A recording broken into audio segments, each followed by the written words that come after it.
आज हम आपके लिए एक और धमाकेदार कहानी लेकर आए हैं। अगर आपको हमारी कहानियां अच्छी लगती हैं तो प्लीज हमारे चैनल को सब्सक्राइब कर लेना। हर हफ्ते नई और मजेदार कहानियां आपका इंतजार कर रही हैं। तो फिर चलो कहानी शुरू करते हैं।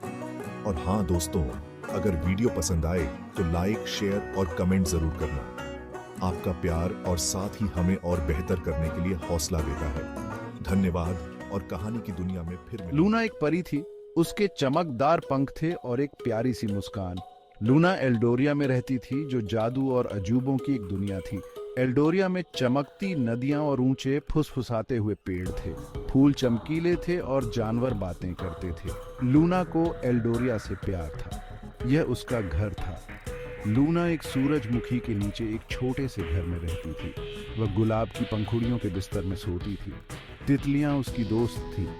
वे उसे कहानियां सुनाते थे और गीत गाते थे। लूना को हंसना और खेलना बहुत पसंद था, लेकिन कभी-कभी उसके दिल पर एक साया छा जाता था। लूना के माता-पिता चले गए थे। वे सूरज के बहुत करीब उड़ गए थे। उनके पंख जल गए थे। लूना उन्हें बहुत याद करती थी। वह अक्सर रोते हुए सो जाती थी। उसका दिल उदासी से भारी था। दूसरी परियों ने उसे खुश करने की कोशिश की। वे उसके लिए जामुन लाए और उसके लिए गीत गाए, लेकिन कुछ भी काम नहीं आया। लूना खुद को खोया हुआ और अकेला महसूस कर रही थी। वह चाहती थी कि उसके माता पिता उसे गले लगाएं और उसे बताएं कि सब ठीक हो जाएगा।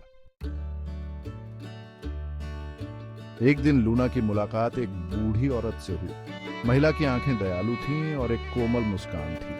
उसने पत्तों का लबादा पहना था और ओक की लकड़ी का एक डंडा था। बूढ़ी औरत लूना के पास बैठ गई। उसने धैर्यपूर्वक सुना, क्योंकि लूना ने अपनी उदासी व्यक्त की। बुढ़िया ने समझदारी से सिर हिलाया।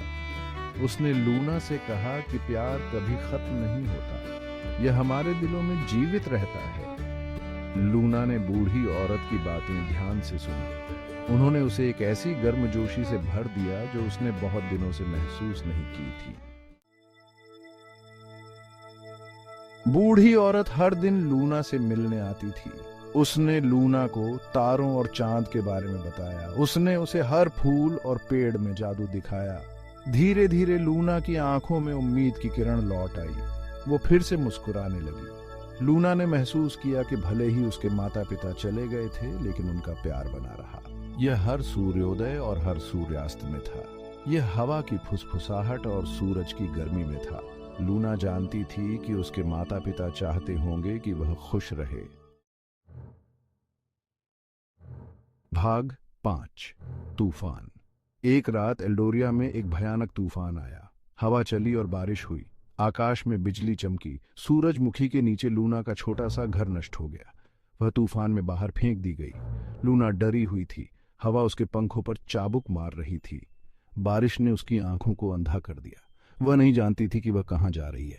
तभी जब उसने सोचा कि सारी उम्मीद खत्म हो गई है, तो उसने दूर से एक रोशनी देखी। भाग 6। एक सुरक्षित जगह। लूना प्रकाश की ओर उड़ी। उसने खुद को एक गुफा में पाया। बूढ़ी औरत वहां आग जला रही थी। लूना डर के मारे कांपती हुई उसकी बाहों में आ गई। बूढ़ी औरत ने उसे पास बिठाया और उसे दिलासा दिया। बाहर तूफान आया हुआ था, लेकिन गुफा के अंदर गर्मी और सूखा था। लूना बूढ़ी औरत के साथ सुरक्षित महसूस कर रही थी। वह जानती थी कि वह अब अकेली नहीं है। तूफान गुजर जाएगा और सूरज फिर से चमकेगा। भाग 7। जादुई घास का मैदान। जब आखिरकार तूफान थम गया तो लूना और बूढ़ी औरत गुफा से बाहर निकली। बाहर की दुनिया एकदम साफ थी।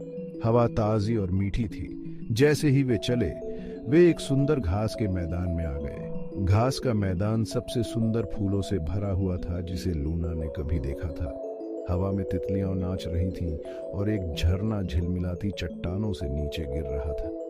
एक हल्की हवा जंगली फूलों की खुशबू बिखेर रही थी। लूना आश्चर्य से हाँफने लगी। भाग 8। गेंडा का ज्ञान। अचानक बूढ़ी औरत चमकने लगी।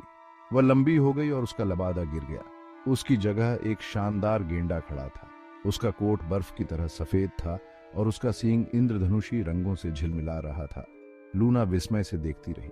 गेंडा उसे देखकर मुस्कुराया। इसने लूना से कहा कि वह उसकी यात्रा पर उसका मार्गदर्शन कर रहा है। इसने कहा कि लूना के माता पिता उस दयालु और साहसी परी के लिए गर्व से भरे हुए थे जो वह बन गई थी। भाग 9, प्रकाश को गले लगाना। लूना ने महसूस किया कि उसके माता पिता का प्यार हमेशा उसके साथ है, उसके अंदर एक तेज रोशनी की तरह चमक रहा है। वह समझ गई थी कि भले ही वे चले गए थे, लेकिन उनके प्यार ने उसे ताकत दी। इसने उसे अपने डर का सामना करने और भविष्य को अपनाने में मदद की। लूना ने गेंडा को गले लगा लिया। उसका दिल कृतज्ञता से भर गया। वह जानती थी कि वह वास्तव में कभी अकेली नहीं होगी। वह अपने माता पिता के प्यार और गेंडा के ज्ञान को अपने भीतर समेटे हुए थी, और इसने उसे पहले से कहीं ज्यादा मजबूत बना दिया। भाग 10, भविष्य का सामना। लूना आगे बढ़ी। उसके पंख आत्मविश्वास से फड़फड़ा रहे थे। वह उन सभी कारनामों का सामना करने के लिए तैयार थी जो उसका इंतजार कर रहे थे। वह जानती थी कि आगे चुनौतियां होंगी, लेकिन वह अब डरती नहीं थी। उन पर काबू पाने की हिम्मत उसमें थी। सूरज क्षितिज से ऊपर झांका, एल्डोरिया को एक गर्म चमक में नहलाया। लूना मुस्कुराई। एक नया दिन शुरू हुआ था, आशा और वादे से भरा हुआ। लूना ने अपने पंख फैलाए और सूर्योदय की ओर उड़ गई, अपनी नियति को गले लगाने के लिए तैयार।